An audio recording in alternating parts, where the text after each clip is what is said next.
রাজ্য জুড়ে তৃণমূলের 28তম প্রতিষ্ঠা দিবস উদযাপন করা হচ্ছে।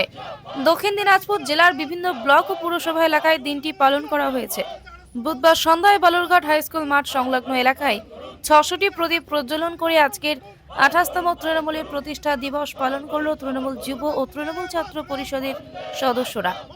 এদিনের এই কর্মসূচিতে উপস্থিত ছিলেন প্রাক্তন তৃণমূল সাংসদ অর্পিতা ঘোষ, তৃণমূল ছাত্র পরিষদের জেলা সভাপতি অমরনাথ ঘোষ, যুব তৃণমূলের টাউন সভাপতি মহেশ পারক সহ অন্যান্য নেতৃত্বরা।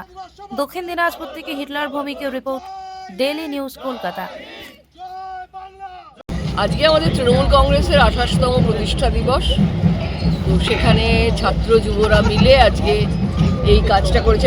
আইডিয়াটা বেশ ইউনিক করেছে। আজকে সব জায়গাতেই পশ্চিমবঙ্গের বিভিন্ন জায়গায়, আমাদের এখানেও ব্লকে ব্লকে, অঞ্চলে অঞ্চলে প্রতিষ্ঠা দিবস পালন হচ্ছে, যেভাবে ভালোবেসে করছেন সেভাবেই।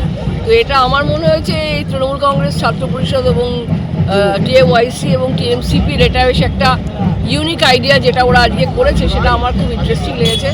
এবং সত্যি আজকের যুব সমাজ বা ছাত্র সমাজটাই যেরকমভাবে ভাববে, নতুন কিছু ভাববে, তো সেই নতুনটা ওরা আজকে জানান দিয়েছে। আমার নিজের মনে হয়েছে যে প্রতিষ্ঠা দিবস পালন করা 28তম এবং আমাদের প্রদীপ প্রজ্বলন, এটা খুব বলা যায় সিগনিফিক্যান্ট।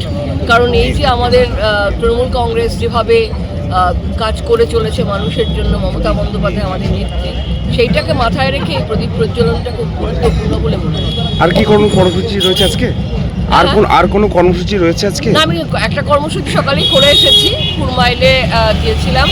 ওখানে অমৃতখণ্ড থেকে করা হয়েছিল ব্লকের, ওখানে একটা ফুটবল খেলার আয়োজন করা হয়েছে এবং সেটাই প্রতিষ্ঠা দিবস পালনও হয়েছে ওখানে, এবং একটা ফুটবল টুর্নামেন্ট হচ্ছে।